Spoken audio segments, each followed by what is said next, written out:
I'm Dan Horgan, and this is my interpretation of the difference between what an Air Force TACP and Air Force combat controller are.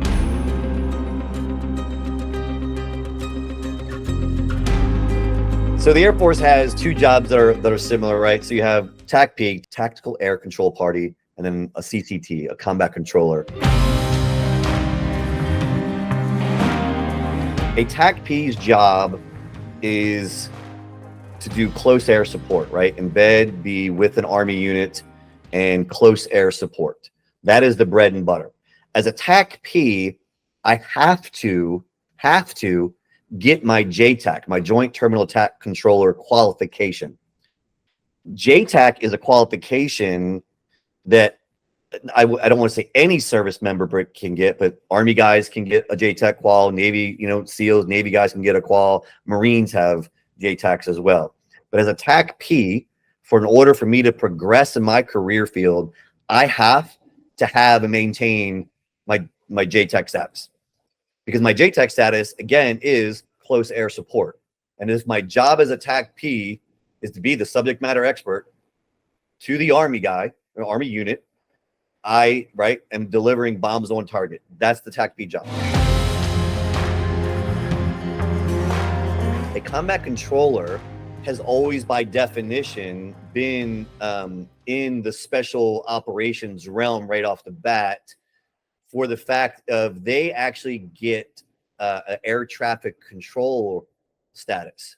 So these guys are going through, Halo and Airborne, even though, TACP goes through Airborne too, but they'll in their pipeline have like Halo already in their pipeline and other specialized school that are in their pipeline, where for TACP, there's not as many, because again, a TACP is most likely, when they start their career, is going to go to a conventional Army unit.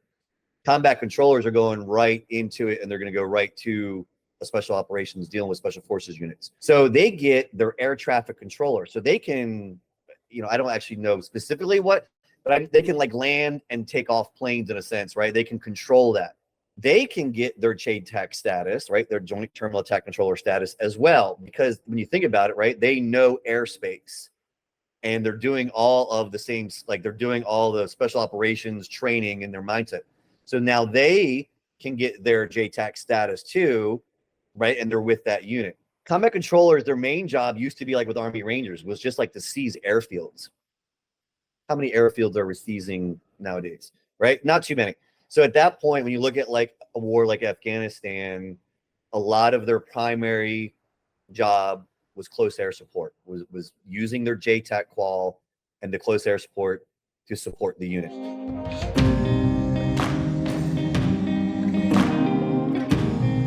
Pumping up a TACP, I would tell you a TACP, when you look at a JTAC, I can control aircraft in a stack. The world's three-dimensional. I do now have the ability to rack and stack aircraft. I can move them in altitudes and move them all around. But when it comes to like air traffic control, like landing them or taking off, things like that, and I'm sure there's a little bit more detail what an air traffic controller does, but that is the main difference.